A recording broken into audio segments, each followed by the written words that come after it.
আসসালামু আলাইকুম ওরহমতুল্লাহি ওয়াবারাকাতু। প্রিয় ভাই ও বোনেরা, আজকে আমি আপনাদের সামনে এমন একটি বিষয় নিয়ে কথা বলতে চাই যে বিষয়টি নিয়ে বর্তমান সমাজে সবচেয়ে বেশি ভুল ধারণা প্রচলিত আছে। মুসলিম অমুসলিম উভয় পক্ষেই এই বিষয়ে অনেক প্রশ্ন, অনেক বিভ্রান্তি। আর সেই বিষয়টি হল ইসলামে একাধিক বা 4টি বিবাহের বিধান। অনেকেই মনে করেন এটি পুরুষের ভোগবিলাসের অনুমতি, অনেকেই মনে করেন এটি নারীর প্রতি চরম অবিচার। অনেক অমুসলিম ভাই ও বোনেরা মনে করেন ইসলাম পুরুষকে নারীকে যথেচ্ছ ভোগের লাইসেন্স দিয়েছে। কিন্তু আজকে আমি আল কোরআনের আলোকে প্রমাণ করব এই ধারণাগুলো সম্পূর্ণ ভুল, সম্পূর্ণ বিভ্রান্তিকর এবং অজ্ঞতাপ্রসূত। প্রিয় উপস্থিতিবৃন্দ, প্রথমেই আসুন দেখি এই বিধানটি কোথা থেকে এসেছে। আল্লাহ সুবহানাহু ওয়া তাআলা পবিত্র কুরআনে সূরা আন-নিসার ৩ নম্বর আয়াতে বলেছেন, ওয়া ইন খিফতুম আল্লাহ তুকসিতু ফিল ইয়াতামা ফানকিহু মা তাবা লাকুম মিনান নিসাই মাসনা ওয়া সুলাসা ওয়া রুবা ফাইন খিফতুম আল্লাহ তাদিলু ফাওয়াহিদাতান। এর অর্থ হলো, আর যদি তোমরা ভয় করো যে এতিমদের প্রতি সুবিচার করতে পারবে না, তাহলে বিবাহ করো নারীদের মধ্য থেকে যাকে তোমাদের ভালো লাগে, 2, 3 অথবা 4 জন। কিন্তু যদি তোমরা ভয় করো যে সুবিচার করতে পারবে না, তাহলে একজনকেই বিবাহ করো। ভাই ও বোনেরা, একটু মনোযোগ দিয়ে শুনুন। এই আয়াতের শুরুটা কোথা থেকে? আয়াতের শুরু হয়েছে এতিমদের কথা দিয়ে। আল্লাহ বলছেন, যদি তুমি এতিমদের প্রতি সুবিচার করতে না পারো, তাহলে বিবাহ করো। এর মানে কি? এর একটি ঐতিহাসিক প্রেক্ষাপট আছে। এই আয়াতটি নাজিল হয়েছিল উহুদ যুদ্ধের পর। সেই যুদ্ধে 70 জন সাহাবী শহীদ হয়ে গিয়েছিলেন। মদিনার সমাজে হঠাৎ করে অনেক নারী বিধবা হয়ে গেলেন, অনেক শিশু এতিম হয়ে গেল। সেই বিধবা নারীদের এবং এতিম শিশুদের দেখভাল করার কেউ ছিল না। সমাজে তারা যেন অসহায় হয়ে না পড়েন, সেই মুহূর্তে আল্লাহ নির্দেশ দিলেন, সেই বিধবা নারীদের বিবাহ করো, সেই এতিমদের দায়িত্ব নাও। প্রিয় ভাই আমার, প্রিয় বোন আমার, একটু ঠান্ডা মাথায় চিন্তা করুন তো, এটি কি ভোগের অনুমতি নাকি দায়িত্ব নেওয়ার নির্দেশ? এটি কি পুরুষের বিলাসিতা নাকি অসহায় মানুষের সেবা করার সর্বোচ্চ আদেশ? যে সমাজে একজন বিধবা নারী তার এতিম সন্তান নিয়ে অসহায়ভাবে পথে পথে ঘুরছেন, নিরাপত্তা নেই, সেই নারীকে যদি একজন পুরুষ বিবাহ করে তার সম্মানজনক দায়িত্ব নেন, তার সন্তানদের পিতৃস্নেহে লালন পালন করেন, তাহলে এটি কি অন্যায়? এটি কি অবিচার? না, বরং এটি হল সর্বোচ্চ মানবিকতা। এটি সামাজিক দায়িত্ববোধের এক অনন্য দৃষ্টান্ত। এখন অমুসলিম ভাই ও বোনদের আমি অত্যন্ত বিনয়ের সাথে একটি প্রশ্ন করতে চাই। আপনারা বলেন, ইসলাম 4টি বিবাহের অনুমতি দিয়ে নারীর প্রতি অন্যায় করেছে, কিন্তু আপনাদের আধুনিক সমাজে কি বিবাহ বহির্ভূত সম্পর্ক নেই? লিভ টুগেদার নেই? আপনাদের সমাজে কি একজন পুরুষ গোপনে একাধিক নারীর সাথে সম্পর্ক রাখেন না? আমাকে বলুন, সেই গোপন সম্পর্কগুলোতে কি নারীটি স্ত্রীর সম্মান পান? সেই সম্পর্ক থেকে জন্ম নেওয়া সন্তান কি সমাজে বৈধ পরিচয় পায়? পায় না। ইসলাম কিন্তু সেই প্রতারণার পথে যায়নি।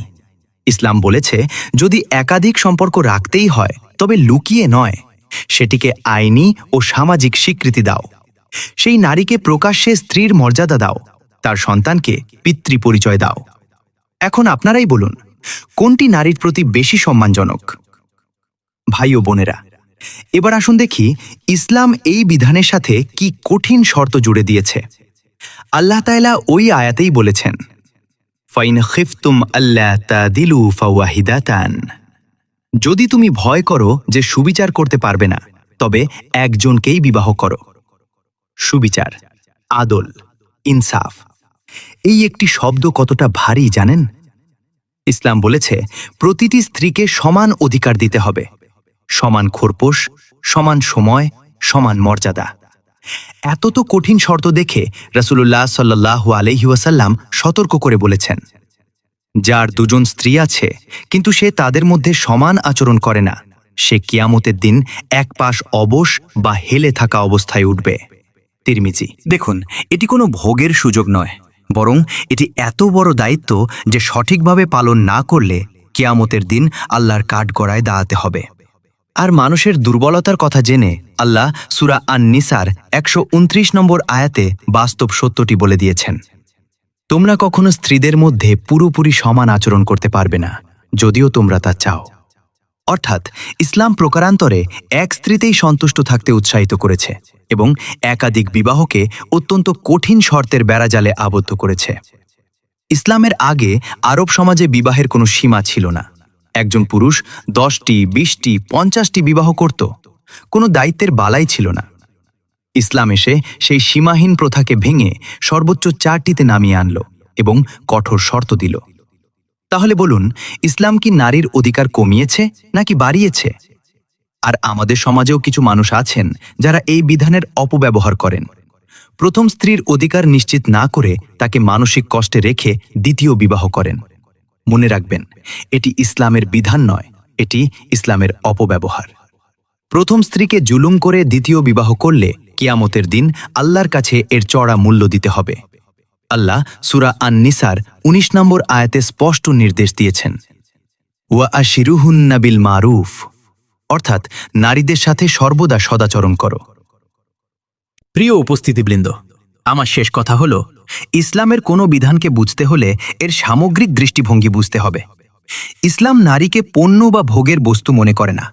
ইসলামই প্রথম নারীকে দিয়েছে সম্পত্তির অধিকার, শিক্ষার অধিকার, মতামত দেওয়ার অধিকার, এমনকি অপছন্দের স্বামীকে তালাক দেওয়ার অধিকার।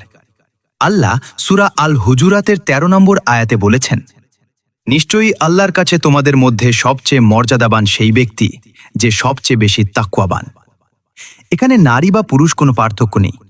আল্লাহর কাছে মর্যাদার মাপকাঠি লিঙ্গ নয়, তাকওয়া বা আল্লাহ ভীতি।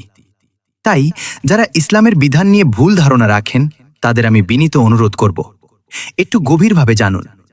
পুরো আয়াতটি পড়ুন, অর্ধেক নয়। প্রেক্ষাপট বুঝুন, শুধু বাহ্যিক অর্থ নয়। তখন আপনি নিজেই অনুধাবন করতে পারবেন যে ইসলাম হল পৃথিবীর সবচেয়ে ন্যায়সঙ্গত, মানবিক এবং পরিপূর্ণ জীবন ব্যবস্থা। আল্লাহ আমাদের সবাইকে সঠিকভাবে ইসলাম বোঝার তৌফিক দিন।